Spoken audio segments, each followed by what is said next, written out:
everyone, and welcome back to another week here at Just Gay Stuff Podcast. I am Jess. And I'm Lauren. And this week, we have another hot guest back in the hot seat. I'm so excited. I feel like it's not really a secret, but No. I've been a secret admirer of this beauty for a long time. It might be the first time they're hearing about it, but we finally have her here. She is a multi-award winner at the Queen's Ball Awards. She is your Cath Day night at Brunch with Bite and Brisbane's tallest fashion icon. Welcome to the podcast, Lulu Lemans. Yay! Thank you for having me. I'm so happy to be here. I'm just really excited to do gay things. It's the first time I've ever done this. I'm really excited. You've come to the right place, Just Gay Stuff. There's nothing else going on here. It's all queer. It's all gay. It's all gay.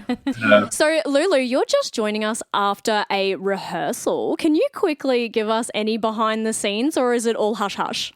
Well, I am a very busy beaver this week. I've got two things that I'm rehearsing for. We're about to relaunch our Christmas show at Hey Felicia, starting off in the end of November, which there is nothing more exciting than getting up in fur and velvet in summer in Brisbane. My gosh, it's just so exciting. But that's always fun to hang out with the girls. It's such an amazing cast. So we just run over our Christmas shows. But the other thing I'm rehearsing for and I'm really excited for is this Saturday night at the time of recording is the pageant for 2025, and I won that last year, so I get to do a handover performance, and most people just get up and do like a ballad and it's dramatic and it's sad, and I was like, no, I'm bringing out my dancers and I'm gonna show them how it's done. Wow. And you're singing a ballad? You're lip syncing a ballad? What's happening? No, I'm doing a big dancey number. I've got my little backup dancers and we're going to be dancing around and causing a scene. Causing a scene. I'm excited. Causing a ruckus up on stage. That's the kind of entertainment I like to see. Speaking of causing a ruckus, I won an air fryer at... You did win an air fryer at this the last fabulous drag brunch. brunch. Yes. Good for you, Lauren. Good for you. Have you used it yet? Nah. It's still in the box. Okay, so let's hear all about you, Lulu. What inspired you to start your drag journey and when? Okay, wow. I made my debut in drag officially in 2018, but I had actually been behind closed doors for quite a long time practicing makeup. So previously was in a relationship with somebody, we were together for a very long time. We both had these full-time jobs and we both loved makeup. We both loved drag. We watched Drag Race. We were really inspired by fashion and got a lot of our love and power and things like that out of like strong women. So we always had a bit of an inkling. We're both very feminine. And one day he was getting ready for this party, and it was a gender bending party back in the day. This was like 2015, so I don't know if we do that anymore, but it was you have to do a gender swap. And I had experience with makeup, and I just jumped in and was like, I'm going to help you. We're going to get it done. And then he loved it so much and came home. And then over the next few months started practicing makeup, and I, being who I am, was kept giving him advice and kept giving him tips until one day he got jack of that and said, well, you don't do it, so you don't need to give me advice anymore. And I was like, no worries. So I took myself down to Big W. I bought myself a bunch of makeup and I was like, right, we're doing this together now. We're going to have just one night. I'm just going to show you that I can do it myself. And then one night has now led into nearly a decade of drag. I loved it so much. So basically... Wow. Yeah, basically we were doing these jobs and just, we found so much joy in that creative expression, and we went on this beautiful journey together and developed these drag personas, and then, made our debut at Brisbane Pride in 2018 and haven't looked back since then. That's amazing. That's amazing. I love how you were like, bitch, step off. I will show you that I can also do this shit. The quickest way to motivate me to do something is to tell me that I'm not very good at it, then I'm going to figure out a way to do it. So how did you get so good at makeup? Well, I take a lot of inspiration from the gorgeous people that I get to work with. At first, I would say that my drag mum was Nikki Tutorials and Miss Fame on YouTube. I used to watch them religiously. And then getting the chance to work in drag by about 2020, I was in dressing rooms and getting ready with people. And then just developing techniques and seeing what other people do and what works for them and developing my own face. I think I kind of knew what I wanted to look like from the beginning, and if you look at my makeup evolution, it's just become a more refined version of that the whole time. I just love to constantly tweak it and constantly change it and learn new techniques, learn different products that work for me. And one of the things I love doing is challenging myself too. Like I've run 10Ks in drag a couple of times, and finding a way to make the makeup stick on was like a personal. Everyone was like, "Your face is going to melt off by the end." Again, tell me I can't do it. So that I made sure I finished the race, ran 10Ks, and then did a no filter video. And I was like, "Tell me again, what about it?" So what was the secret? Well, witchcraft. No, A good spell. Yeah. the dark arts. No, I basically, you got to make sure your skin is hydrated the night before so that it's not like really aggressive the next day. And I've got everything here. I'm actually at my makeup desk. So this is the holy grail. You're actually getting the top secret information. I love this. Show and tell. So here we go. There's a few things. Lulu's going to leave out the witchcraft side that's like, and the blood of 5 of your exes. Yeah. You remember that ex I told you about? No. So start off with the Urban Decay All-Nighter Primer. Ooh. Not just the spray, the primer is God's work. Then I use the House Labs foundation because I found out that's what Lady Gaga wears when she's on tour, and she's doing it for like 3 hours, where I was only running for an hour. And then you got to get that good old stage powder. You got to invest in your makeup. That's the ticket. You can't be, we're not putting MCO Beauty on to run 10Ks. Sorry to the MCO Beauty girlies. So I got the Krylon powder, and then I finished off with the Urban Decay All-Nighter Spray. And that there is equivalent to like Dulux Wash and Wear Renovated Spray. Love it. You're a full renovated face. I love it. Exactly. You're a marble bench top. Exactly. I'll stop making noise in the background now, sorry. That's so good. So on average, how much do you think you would spend on makeup? It depends. There's certain things that you go through a lot of, like powders, foundations, all like that, like the big surface area that you spend a lot of money on. Like the foundation, I think, is like $80, and you go through that every few months. It is expensive, but it's going on my face, so I don't really want cheap and nasty. But I like to buy things that are going to last. I like to buy things that are good quality where I don't need to spend, 5 minutes trying to get the product out to make it work. I like to get the good stuff. So yeah, normally I would say I'm probably spending maybe like $100 a month maximum on like makeup and bits and pieces. That's like all the hairspray and the glues and the everything. It probably averages out to that. Like sometimes naturally, Murphy's Law, everything runs out at the same time. Yeah. And you have to buy like a makeup palette, a contour palette and everything. But yeah, probably $100 a month. I think the trick is once you've been doing it for a while, you just buy lots of the same things, and you don't have to buy lots of new stuff all the time. Like I've been buying the same eyeliner for the last like 4 years, and it's the same one that heaps of other queens use, and it goes on special at Woolies, and you just know. I pick up like 10 at a time. For Christmas and birthdays, are you like, everyone just buy me a Mecca card? Everyone knows, buy me a Mecca card. Yeah, absolutely. Invest in me and my art. I love that. Absolutely. Yeah. So we know you as Lulu Lemans, and you've showed us a little peek behind the curtain so far, but tell us the behind the name. The inspiration behind your name. I am obviously named after the activewear brand, Lulu Lemans, but with a man in it because, well, hello. Yeah, so basically around that time, I was starting to experiment with makeup, and everything was like 2017, 2018. I was living in Newstead. I was working in corporate. A lot of my friends were like influencer girlies, like Fitspo, that very like vapid, love them, that type of girl, right? Yeah. That's who I was spending my time with. And I was like, how can I like honor that? Because these are my people that have inspired me to do drag and supported me and been there from day one. How can I like honor that and also then give myself license to also be like a vapid fitness girly? What's the most obnoxious thing? And then obviously that's how it came about. So yeah. Wow. I love that. Other than your name, your drag name now, did you have any other drag names that you maybe thought of that didn't make the cut? God, yes. Too many. What's your best innuendo one? Did you come up with any good ones? So, okay, every baby drag queen goes through a phase of thinking they've got the funniest drag name in the world. So I originally, one of the names I was tossing around, which is terrible, and I'm so glad I didn't pick it, was Lana Del Gay. And I was like, this is so creative. This is so incredible. No one will ever think about this. Like, this is the one.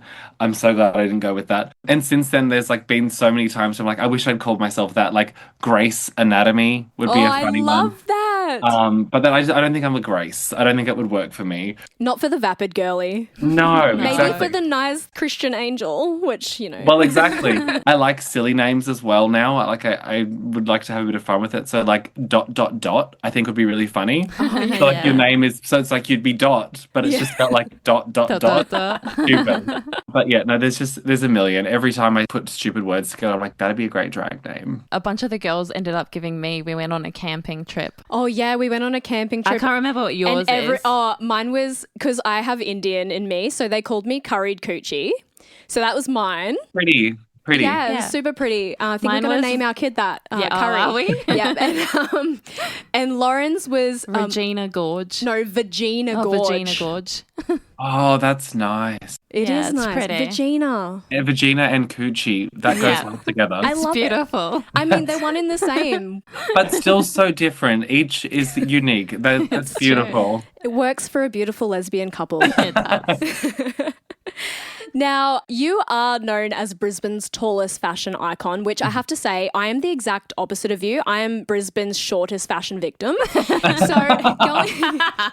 going into that, do you think that being the tallest fashion icon gives you an advantage in drag? Like, people can't see past you, you're the forefront. Well, I do feel like a bit of a fraud because I'm pretty sure if you put me in a room next to Tall Jan or Scarlet Fever, they would tower over me.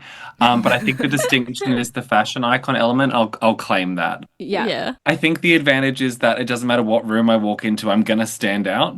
Except it has come with the territory because I'm 6'3" or 6'4" out of drag.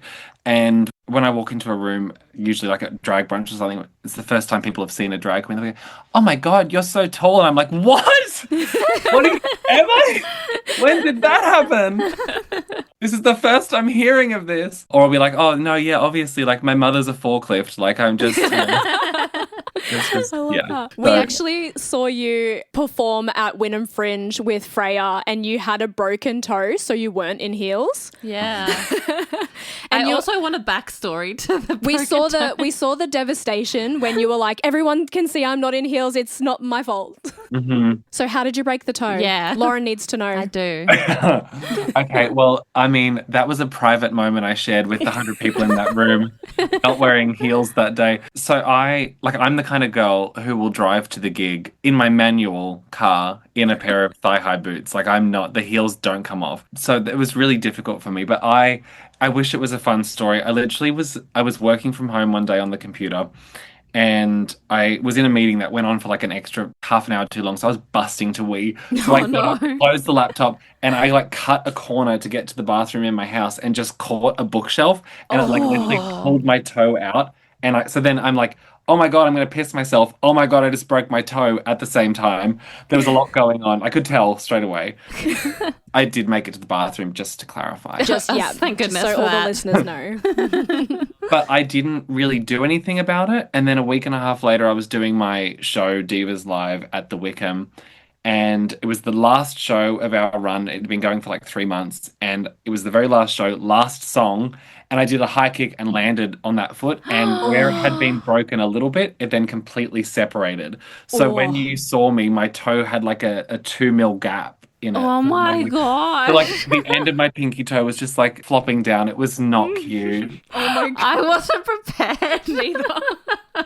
It was really bad. It was really bad. That's how you know it was serious because I had to then commit to the flats. I performed a couple of times in a moon boot, which was just... Oh my God.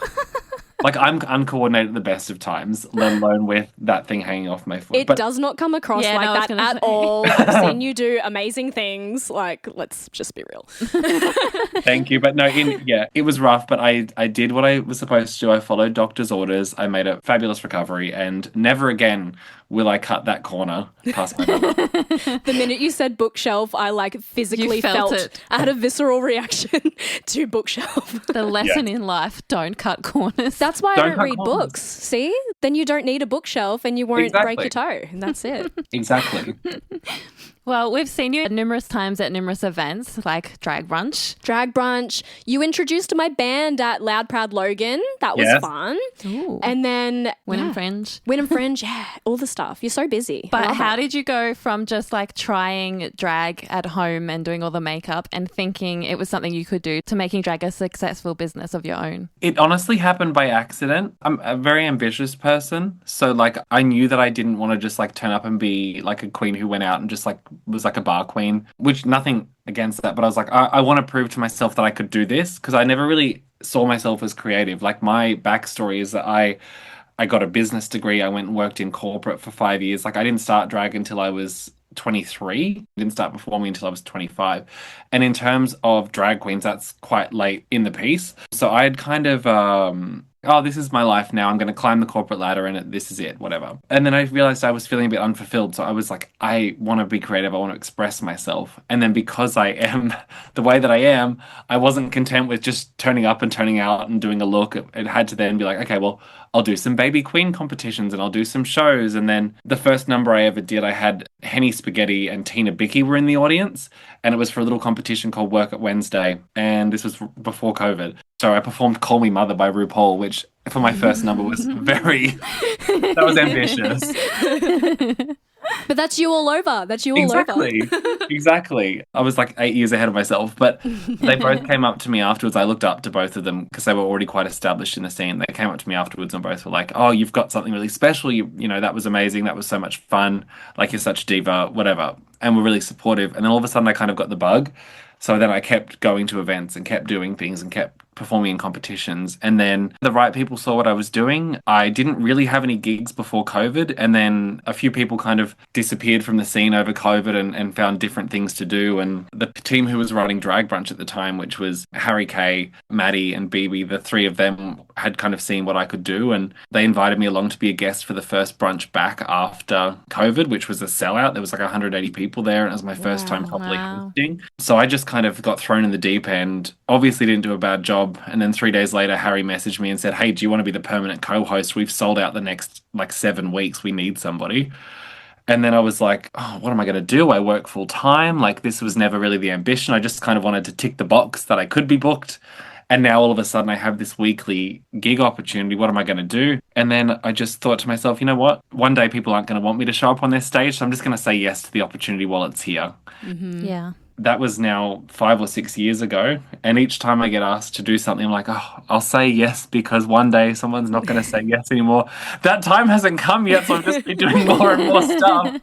But I'm just grateful. And I think I get so much joy out of making people laugh and making people smile and challenging myself to do new things. And I get very tired. I work full time again now and I get very exhausted. And then, you know, you go through a run of being like, oh, this is a lot. This is really exhausting. And then you have one gig where you make someone's day, or you've had a real impact on somebody, or I've really impressed myself as well. And then I'll go home and be like, oh, it would be such a waste if I didn't do this. Like, I'd be wasting this outlet. Like, and it reminds me of why I started it in the first place, which was to add some color to my life and to challenge myself. So there's no turning back. One day someone's not going to ask me to be there. Have you actually had to turn anything down?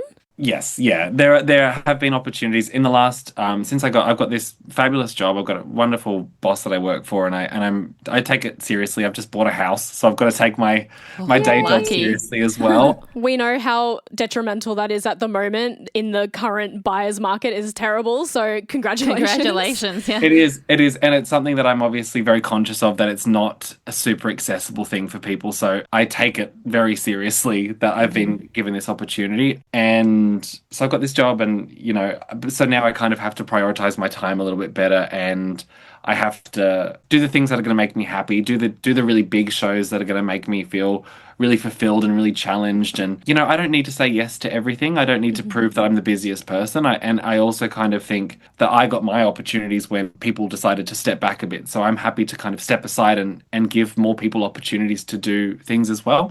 But yeah, so I do sometimes have to turn things down, but it comes from a place of love because I want to be able to show up fully and I want to be enjoying the fact that I'm there. And if I say yes to too much, I start to maybe resent it a little bit. Yeah. And I think if people are paying a ticket price to be somewhere to watch me, you want the person to want to be there on the stage. And I perform better when I'm feeling like really energized. And if I'm saying yes to everything, I can't deliver that. Yeah. Obviously, there's a element of self-care that is always the most important as well. So you have to be your best self to be the best person for everyone else too. That's true. Exactly. And it is like, because I host most of the shows that I do, it's very rare that I'm at a show where I'm not hosting.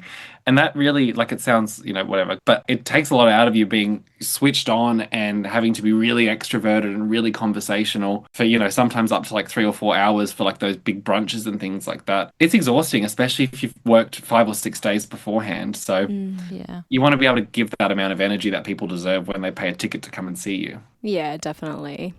Well, Lauren and I have followed you for quite a long time, probably one of the first brunches that you ever did. And I've seen other interviews that you've done. I actually recently just watched Queensland. Yep. You did a little interview for them and you were talking about how Lulu has changed your life in a way of she is the opposite to you and gives you this confidence. So can you talk to us a little bit about how Lulu as your drag persona differs from you, the person behind her? Yeah, well, in some ways, it's the same person. In some ways, it's exactly the same. And all it is kind of a license for me to realize what I'm capable of. But in other ways as well, I think it's the same for a lot of drag performers. The character is kind of your own creation. So any hang-ups, any insecurities, any kind of challenges that you've had in the past, this character that I've created doesn't have that life. They haven't had any of those challenges, and I can kind of show up and embody a character that I want to be. That being said, though, I don't want to be a character to the point where it's inauthentic. I think something for me is I always still like to try and be authentically myself and connect with people authentically. But for me, it really gives me a license to shed mainly the insecurity and to like put that armor on and just be confident. Because like a lot of the things that get celebrated in drag are some of the things that caused me grief when I was younger, for example. Like I'm very quick-witted, which means that sometimes I can say the wrong thing or piss somebody off or make a joke at an inappropriate time, but chuck a wig on and all of a sudden, oh wow, $100 a ticket, that's perfect. That's what we want to see. Yeah. That flamboyance as well, that chance to kind of come out and be like I grew up and I wanted to be a pop star. Like when I'd be having a rough time at school or something, I'd come home and sit in my room and I'd watch the Lady Gaga Monster Ball documentary because that's what I wanted to be. Or I'd watch like Joan Rivers and Kathy Griffin doing comedy roasts. And for me, it was like, that's what I want to be. I want to be this like larger than life, outrageous personality. So yeah, it kind of gave me the license to combine those things that I was hiding away in my room when I was growing up, and to be able to put it on a stage and have people want to come and see it is just, it's given me license to celebrate myself in a way that I wouldn't have had the chance to had I just stuck on that corporate ladder. Yeah, wow. I love that. I think speaking of the fact that, Lulu allows you to be so confident and intertwine parts of yourself as well and be able to do all these amazing events. What's maybe the most memorable event that you've been a part of for either the right reason or the wrong reason? Or both. Give us both. Yeah. Gosh. Wow.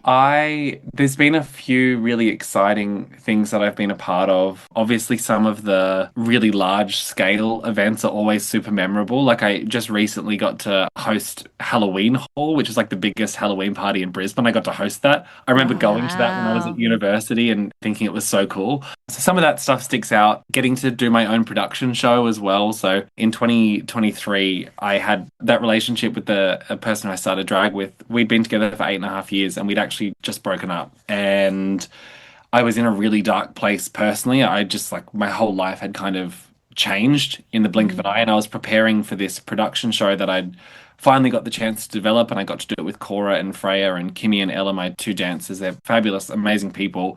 And I was pulling the show together, and it was like this ultimate vision where it was called Divas Live, and I wanted to honor the divas that inspired me. And it was this show that I always wanted to create. And then because the rug kind of felt like it got pulled out from underneath me, I wanted to can it. I was like, I just am not in the right headspace to do this. And then I turned up to the first rehearsal, and it was literally 4 days after my 8.5 year relationship ended. Turned up to the first rehearsal, and I was a shell of a person. And I told the guys what had happened, and they were like, oh my gosh, this is so rough. They were all very supportive. And then we turned the music on, and we started to dance together and build this show together. And there was a part of me in that moment that was just like, okay, it doesn't feel okay right now, but it's going to be okay. Like, this is going to bring you so much joy. Don't give up on what you want to do. You're just going to the show must go on, right? The show must go on. And I remember turning up to that first night, still just like reeling. It had been like 6 weeks by that point. And I got to that first show and put it on, and I was like, holy shit, I'm doing this. What am I doing? And then by the time the show finished, I was just like so overcome with joy and love for myself that I got through it. Because it was genuinely like the last thing you want to do when you're going through something like that is be in front of everybody, especially with a show that I had created. And it was this massive show. We danced so much. There was a lot of rehearsal, a lot of work went into it, thousands of dollars of costumes. So all this pressure, like this must be a success. And then to turn up and just love it and have a great time. And the show got extended and it became this massive juggernaut. And we had just the best time.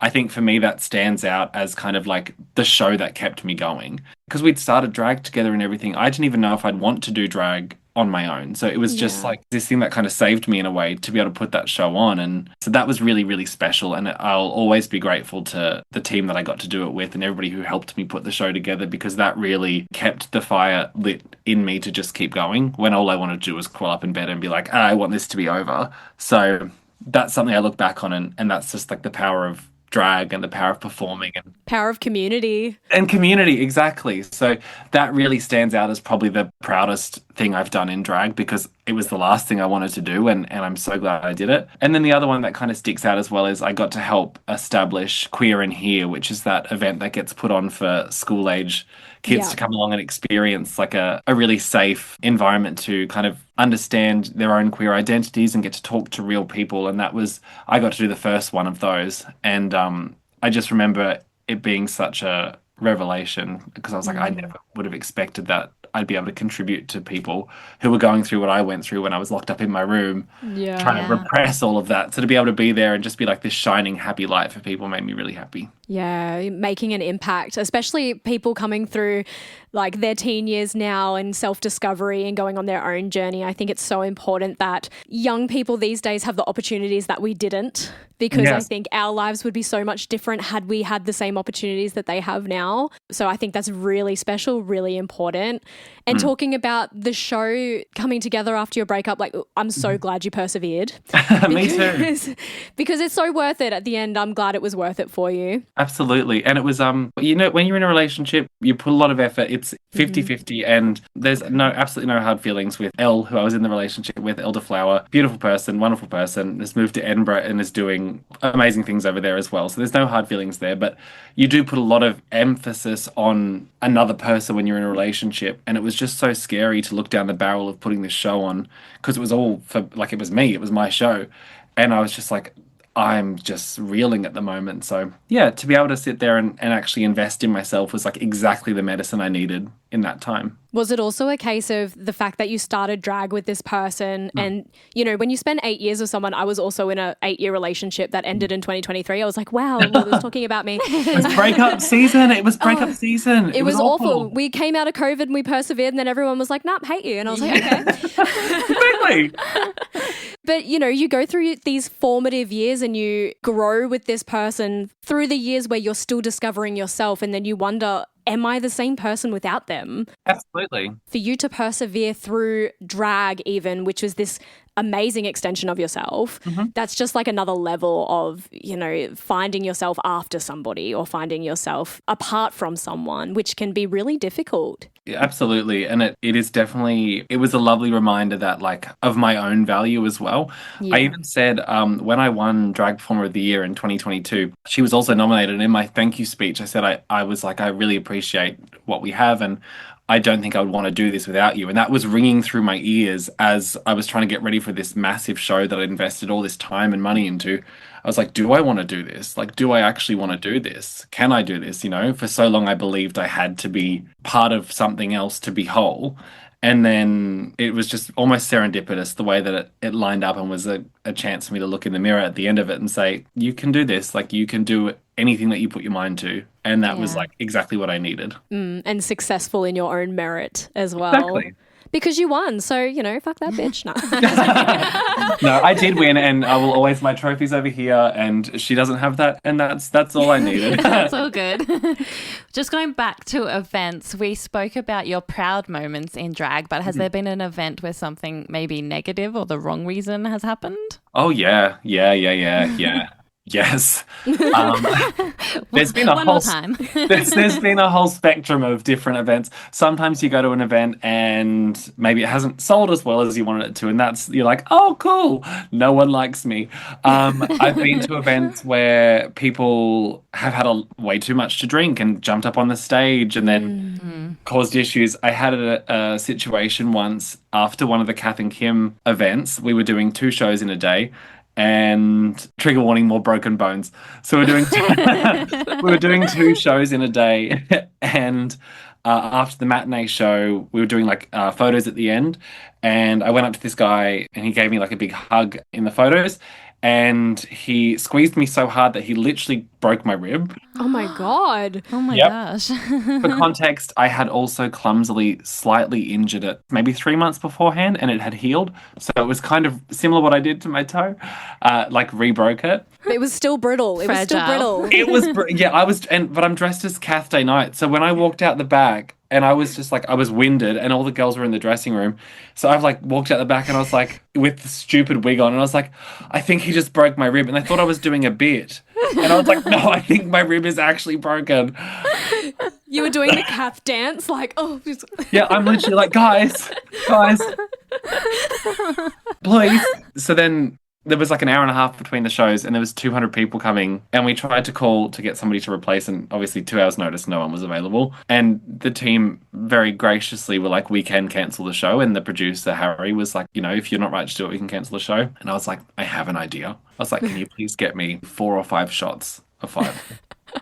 And every painkiller you've got in the vicinity, I need them all right now. I was like, let's do that and check in about half an hour and see what happens. So I did, with a broken rib and I would say very heavily intoxicated, did the 2-hour show in the evening. So that one sticks out in my mind. The drunk Cath Day Night with the broken rib.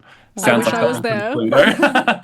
One of my friends did come along. It was the first one she'd been to. And no. So she's like posting to her story. She's like, oh my God, this show's amazing. And I'm just like, woo! Yeah. The show was good though. You wouldn't have even been able to tell. I just like had a day at the races dressed as Cath Day Night. Well, it fits. It fits. It is what it is. Kissed mothers is a bad look. That's what she says. Well, we've talked previously about the camaraderie, I suppose, between audiences and performers. Do you feel as a drag entertainer that you are more susceptible to people crossing the lines of respect? And if so, how do you deal with it? Yeah, definitely. I think because it happens when you're in a costume, people often view you like almost like a mascot or like an object. So people tend to be quite grabby. Often we're in environments where people have been drinking, so they've got that extra bit of confidence and courage there. And a lot of the time people will just, come in for the kill quite aggressively. But typically when I first started, I was a bit more shy about it, and I'd be like, oh, stop. Now I'll be like, whoa, take a step back. Like I'll literally be like, physically, you don't want to push somebody away, but I'll physically try and like keep the person away. But there was a time where we were sitting up taking photos at the end of an event. Again, these photos need a red velvet rope. Need security. Exactly. But we're taking photos, and this woman came up, and normally they'll grab you on the bum and whatever, but this woman like reached up inside my dress and tried to like grab a hold of my crutch. Jeez. And I literally, it was so invasive, and I was literally like, you can leave now.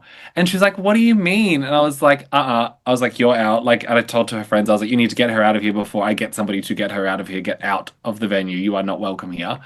And they were like, why are you being like that? And I was like, could you imagine if I came to your workplace and reached up your skirt and grabbed a hold of your genitals? I don't think you would appreciate it very much.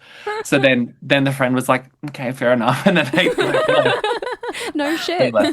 They left. So I think I used some more choice language than that. But yeah, you just kind of got it. But in terms of the invasion of space, I think it's not just a drag thing. I think it is the way people think they can treat women like objects. It's even worse as well for the trans girls in the community as well, who are probably even more of a target. So, I've got 10 layers of padding and tights and things on, so I'm pretty well protected. But it just goes to speak how people think they can treat feminine presenting people as objects. You don't typically see people going up and grabbing men and stuff like that, short of being like a Magic Mike experience. You don't really see that kind of like animalistic behavior, but for some reason people think they can touch people who present as women like that. Yeah. Which is horrible. Talking about the person behind Lulu, are you able to share a bit about your... Sorry, I put this on behind me. I just turned around. There is. Are you able to share a bit about your queer journey with us and give us an insight into your coming out story? Oh, wow. Yeah. Yes, I can. So I grew up with very supportive parents. My mum was always encouraging me to live outside the box, and my dad just loves me unconditionally, as they both do. But even still, like, I went to a high school in Logan. We can beep that out if you want. Yeah, we're just gonna Well, I went to a very expensive private school. No, I went to a public school in Logan. It was quite a rough area. Like the kids there were very cruel, and I used to get picked on all the time, which kind of caused me to believe that it was a bad thing. And simultaneously, I did quite well at school. I had ambitions of, working in business and making a career for myself after school. And I had this thing because I was getting picked on. I was like, I must be bad. So there's going to be no place for me to be queer or be gay and also simultaneously be successful, which sounds crazy now. I mean, it's 2025. I graduated high school in 2012. So it was a different time. We were kind of like on the cusp of woke, but we weren't quite there yet. So there was still a lot of room to grow as a society. So I felt quite ashamed of it. And then I didn't tell my parents for a long time. I wouldn't even admit it to myself. While I was at high school, I was just kind of like, oh, you grow out of this. It's a phase. And I kind of repressed that. Even though I was sitting in my room watching Lady Gaga and Joan Rivers, for some reason that didn't click that I was gay. And then I spent the first year of my uni quite isolated. I didn't branch out and make many friends in my first year. But then come the second year, something just snapped. And one day I was like at my best friend's house. And again, straight, I was at my best friend's house and the two of us were doing hair masks and drinking orange juice and watching like The Real Housewives. I'm like, yeah, I don't think I'm straight. And my best friend was like, yeah, duh. Then all of a sudden I was like about to turn 19 and I got a lot more comfortable with myself and started to, like message boys on the apps that you use when you're 19 years old and, exploring the world.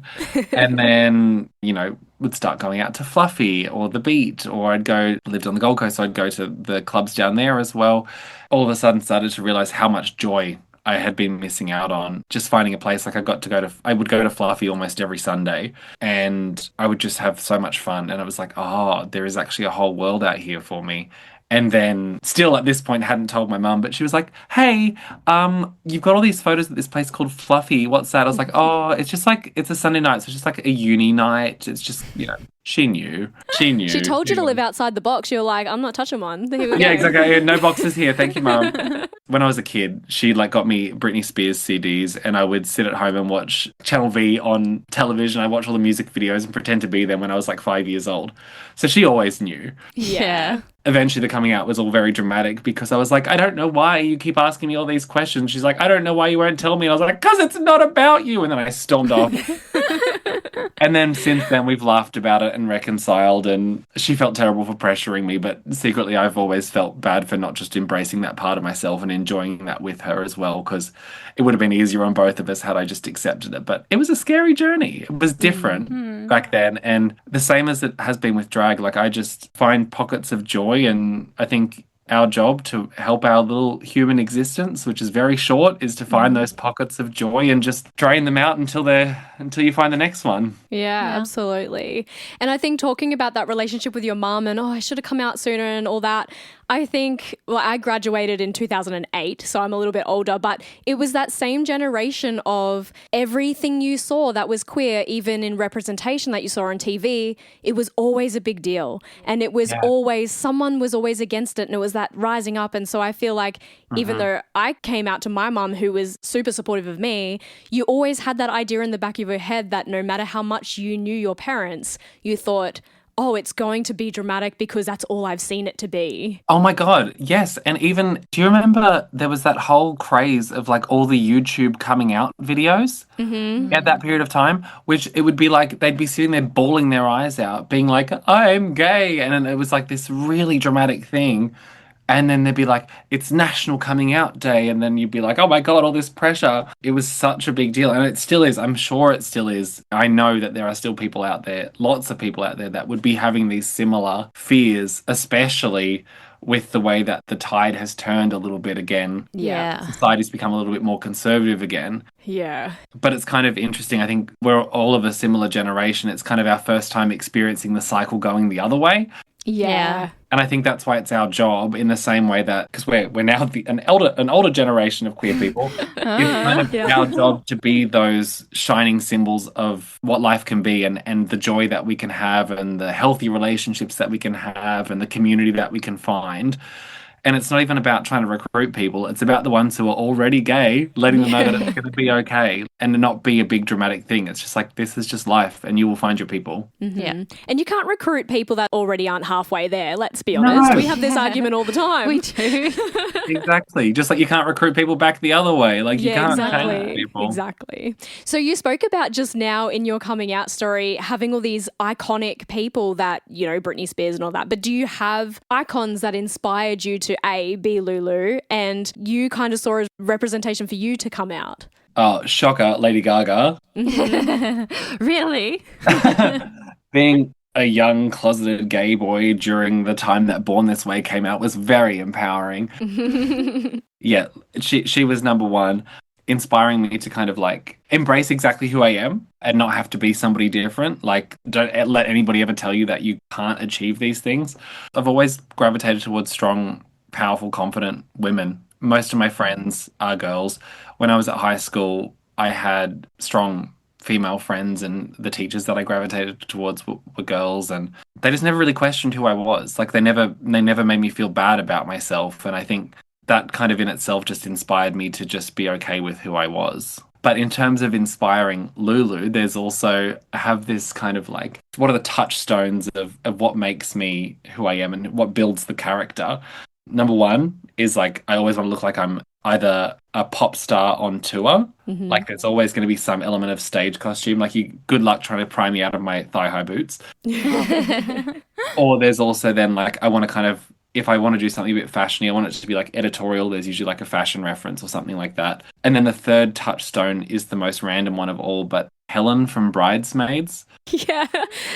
Rose Byrne's character. Rose Byrne's character, the snooty best friend who Helen. everybody loves to hate because she thinks she's better than everybody else. She knows she's better than everybody else, and everybody knows she thinks she's better than everybody else. And that is, I think that's part of the persona. Because there's the scene where they walk in to the engagement party for the first time, and everyone else is just kind of normal, and Kristen Wiig turns around and looks down the corridor, and Helen's facing the other way. She's got this massive hair, a full fishtail gown, and she turns around in slow motion, and she's like, "Oh, hi." That moment is what I want to create every time I get into drag and walk into a room. I love it. I absolutely love it. Well, you mentioned quite a few icons there, and I'm very sorry to ask this question because you probably get asked this question a lot. So sorry in advance. Did you ever try out for Drag Race Down Under, or are you going to? I've never heard of that show, actually. That's so crazy. Do you know Is that about cars? before this we didn't know about it either. Nah. No, crazy. Yeah, it's out at Willowbank at Ipswich. I love the drags. Growing up, my dad was an engine builder, so I love the drags. So I have tried out for drag racing before. One of my dream cars is the Ford Mustang. I love that. No, yeah, this is why I have a lot of lesbian fans, because I can talk about cars. It really. Yeah, that's. I mean, I was like, we know nothing lesbians. about We know cars. nothing about cars.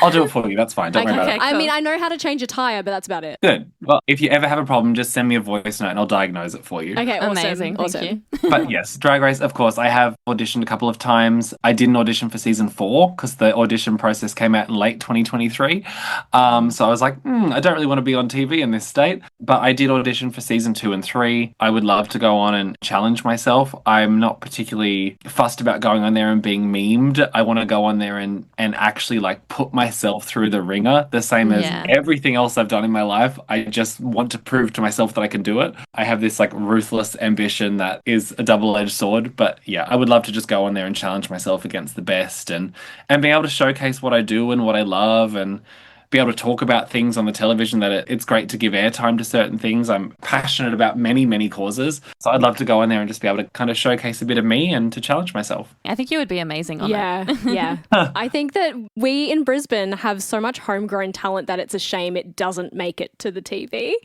But, you know, everyone has their time, and hopefully yours is coming if you continue to audition, because we would love to see you on there. Yeah. Yeah, I would love to. I've had the pleasure as well. So I worked very closely with Beverly for season 2. We were in a girl group together called Little Dicks. Forever and always. Little Dicks, great little girl group. So we were in the process of doing that and doing shows together, and then she got the call up. And then fast forward to 2023, I was in a girl group with Freya Armani doing Divas Live, and she got the call up for Drag Race. I was like, oh, great! So you're the third one. You're like, it's my time. When is it? When is it? Maybe this time. No. Yeah. So I'm very happy, and I got to talk through some of the things that Bev was doing, got to help her with a few outfits, and I lent Mandy my Cath Day Night costume that she wore in Snatch Game, which she now is the rightful owner of. So it would be against my better judgment if I went on and tried to do Cath Day Night at any show now. Mandy owns that. That's hers. And then I got to, work with Freya really closely before she went on as well. And yeah, I love supporting them. I'm lucky in the sense that I don't particularly get jealous. I'm competitive, but I don't get jealous. So I was just really, really happy to see the three of them go on there, and sat and watched every single episode and cheered them on as if I didn't know what was going to happen. Do you have a challenge that you think you would be superb at? And do you have a challenge? Roast. Give me a roast. You already knew the answer. Yeah, I did actually. And do you think there was a challenge you would struggle with, but you would want to overcome? Yeah, so definitely give me a roast or a hosting challenge. I think I would be very comfortable in that. For my Miss Sporties prize, I got to put on a show of any description. I chose to put on a roast. Like, it comes naturally to me. I love it. I think I would probably... I don't want to give away my weaknesses. I really would enjoy Snatch Game. I've done impersonations and stuff before, but I think I would get so in my head with it that that's the one that I would feel most at risk with. But also, and Mandy's going to hate me saying this, and so Savannah, one of my best friends who's been teaching me to sew for the last 5 years. Emphasis on for the last 5 years would probably be the sewing challenge. I've made costumes before, and for the audition tapes, like, the outfits have been fine. But under pressure, with all the cameras on, the Achilles heel would be sewing something. But that being said, I do know how to sew. I can use a sewing machine, and I know how to follow a pattern. So fingers crossed. Well, you're doing 10 times better than me already. As long as two people are like 5% worse than me, I think I'll be fine. You'll be fine. Yeah, you'll exactly. be fine. Exactly. Or as long as the other person in the bottom isn't a great lip syncer, I'll be fine as well. You'll be like a lip sync assassin. Well, I think from watching Drag Race religiously, we know that there's always a couple of queens that go on that don't know anything about sewing, and they always go, oh, I didn't know this challenge was coming, even though I've watched it the whole time. Yeah. I tell you what, there's some queens in Brisbane that I would love to see on there just to tackle some of those creative challenges, because they're like they're brains. I'd love to see Scarlet Fever on there because she can pull an outfit together out of absolutely nothing. I'd love to see Gayleen Tuckwood on there because she is a phenomenal sewer as well. And then just to see her do the comedy and the performance challenges, I would love to see Chocolate Box on there as well. Yeah. Oh, awesome. On there. Give her a girl group challenge and she's going to send us all home. I love that. But give me all the rest of them. I'll take them all on. I don't care. As long as you snatch the crown, it's all good. Exactly. Another one. There's no room left on my shelf. You got to build another shelf. You'll be so successful. You just buy another house, then you can have another shelf. Exactly. With the prize money, with the $50,000, I'll buy a house. It'll be great. It'll get you a patch of lawn, but it's your patch of lawn. Yeah. Do you feel that television shows like Drag Race capture the true essence of drag, or do you think that audiences really need to go to like the local events to experience that? I think it captures a small cross-section of drag, absolutely. I don't think there's anything wrong with being a commercial kakadika dancing queen who wears stretchy dance costumes. There's nothing wrong with that. That is part of drag. That is why people pay to come and see the drag brunches. They want to see the queen up there performing Beyonce doing splits and kicks. That is part of drag. There's nothing wrong with that. But drag is incredibly diverse. And meeting drag queens and seeing shows live, nothing compares to it. The scripted, what they show on television, they kind of set the queens up to fail a lot of the time. Getting to see queens in their element, interacting with people, telling jokes, being alive in the room, and you can't put a price on that. It's so different. And even Drag Race doesn't cast a lot of different types of drag. Like, there's so many things. Like, I think about times where I've gone to Sporties and there might be 15 people in the room, and I'm watching a show from somebody like Malika Lamb, who is a showgirl from way back, and she gets up there and puts on the best goddamn drag show you'll see in your entire life. You're not going to get that on Drag Race. They're not going to put her on Drag Race, but she's incredible. Or you go to some of the alternative events, like Alt in Brisbane do some amazing events, and that whole group put things out there. The other day I was at a show that Go-Go Bumhole was running called Whole Mania at the Tivoli, and we sold 650 tickets or something like that of just people coming to see this incredible weird, alternative, freaky deaky drag show. And everyone just was incredible. There was a boy band group of drag kings there that came and did Raining Men. And Raining Man is a number that I perform all the time at Drag Brunch. It's the stretch dance costume, high kick and diva song of all songs. Like, it's my song. And I watched these drag kings come up here with their angle grinding guitars, doing sparks off their like leathered costumes. Wow. And they did this like heavy metal version of Raining Man. I was like, I can never perform this song again. That was anything I've ever seen. So I think it's going out and experiencing live drag and local drag will show you the art of drag. But that's not to say the people on Drag Race are not also phenomenal artists as well, who still deserve the same level of respect. And speaking about those aspects of the drag scene that you don't get to see on commercial television, how has the scene changed since you started in it to now? Well, I started drag post Drag Race like a lot of people have. So for me, the pressure to be like what you see on TV had already begun well and truly by the time I was there. Like I was really heavily inspired by like Shea Coulee, Bianca Del Rio, like those sort of queens when I started. So it was already well and truly advanced the way the scene had moved. But since I have been on the scene, Drag Race Down Under started. So that was really interesting, particularly in the early seasons before. Drag Race Down Under gets a bit of a bad rap sometimes, so the kind of competitiveness to get on there has reduced a little bit. But the first, I'd say 2.5 years of casting and things, the scene was quite cutthroat. Like people were like, show me what you're doing in your tape, da da da da da.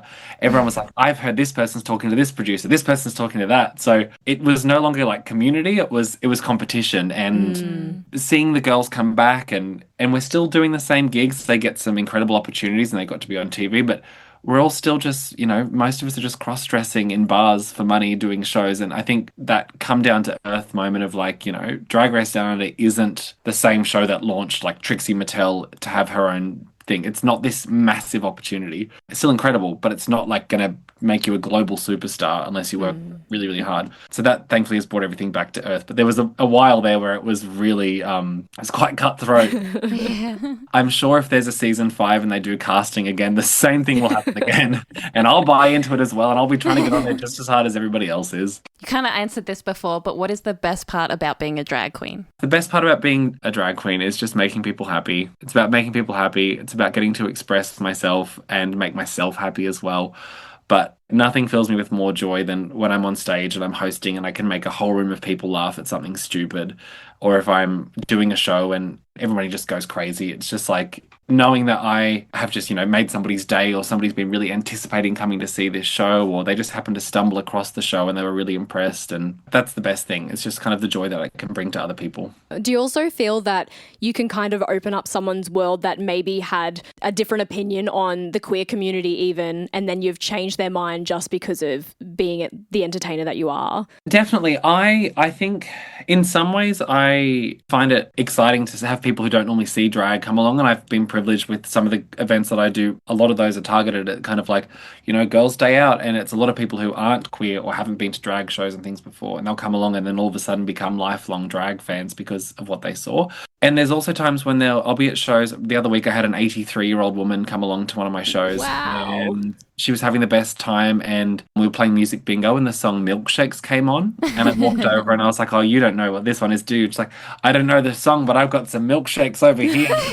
And she's shaking her 83-year-old titties around. It was fantastic. But I actually got her to stand up with me at the end, and I walked over and put her in the middle of the room, and I was like, so next time you have like a racist or homophobic auntie or uncle or grandfather or whatever, and they say, oh, don't worry, they're just from an older generation, just think what this bitch was doing. She was at drag bingo on a Wednesday night shaking her titties to milkshakes, right? Yeah. Your family can do better. But it's more, for me, it's just kind of like, I don't want to waste my time trying to change somebody's mind. I just want to do my job, and I want to give back to the people who are giving to me.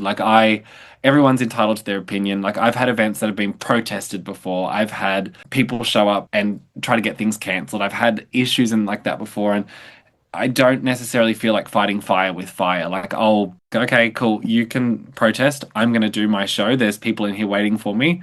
We're going to have a great time. And that's, lock the doors, keep the freaks outside, and just have some fun. So I don't waste my time trying to convince people to love everything. I just go, they're missing out. Yeah, I think it's really sad that people aren't open to different kind of culture that they might not be used to because, you know, you're cutting yourself off from not only an amazing bunch of people, but you're cutting yourself off from entertainment. You're cutting yourself off from just like love and acceptance. And, you know, these people like want the world to accept them, but they're not willing to accept others. And I think it's just really sad. So yeah, you just have to feel sorry for people that are going to say the wrong thing and do the wrong thing by you in that aspect, I think. Absolutely, absolutely. And at the end of the day, there's very few things that can truly unite everybody. So I think invest the time into the people who love you, invest the time into the people who want to celebrate you. And as long as there's no threat being posed, like I think it's still important to stand up for the community when people are being aggressive or people are inserting themselves into spaces where they're not welcome. I will always stand up for that. But for the vast majority of the time, invest where people are investing into you. Yeah. Well, we're coming to the end of the interview, but we do want to thank you so much for being here. Thank you. We have been asking all of our guests for the year a very important question. Okay. And that is, do you like being queer? Oh, love it. My God. I love being queer. I would hate to just be like everybody else. We get to kind of choose our own rules. We get to make our own destiny. There's very few examples of how we're supposed to live our life. There's so much less pressure. Oh my gosh. That's amazing. So true. We don't have a script. Those poor breeders, they've got a script of things they're supposed to do. They've got to buy the house, have the kids, get married, get the oodle dog mix thing that they've got to get. They've got to go on 3 holidays every 5 years. Like they've got a whole list of things they have to do. We don't have that. World's Life is our good. oyster. Exactly. The world is our oyster, and we've got drag queens and sequins and rhinestones and beautiful people. I Yeah, love that that's answer. a great That's answer. probably the best answer I've heard thus far. Great way to end this episode. It has been such a great time hanging out with Lulu Lemans here on Just Gay Stuff podcast. Sure has. Before we go, Lulu, can you tell us what is next for you? Well, first of all, I think I'd like to get some sleep. It's going to be a very busy Christmas period, so I might go into hibernation. But basically, I'll be pounding the pavement, continuing to expand the purple empire. I'm about to hand over my Miss Sporty's crown on Saturday night, which has been a beautiful chapter. But yeah, just going to stick out there. Been doing Hey Felicia and Drag Brunch and all the usual events that, you know, still kicking and still very entertaining, and would love as many people to come along and see them as they can. And we hope to see you soon again too, because we love going to any drag event really, but if you're there, it's a bonus. Yeah. Because if you didn't catch us like the whole episode, we are diehard fans. Literally. So everyone, thanks to Lulu so much for being here with us. You're listening on Just Gay Stuff podcast and Joy 94.9 FM. This is one of our last episodes for the year. We are capping at 100 episodes and this is number 98. So we only have 2 to go before we are taking a little break. But thank you, Lulu, so much for joining us. you. Honestly, it's been an absolute pleasure to have you here with us tonight. Thank you. I've loved being here. Thank you so much. Oh, we love it. thank We love you. it. So until next week. I guess you better remember to Stay gay, motherfuckers. Woo!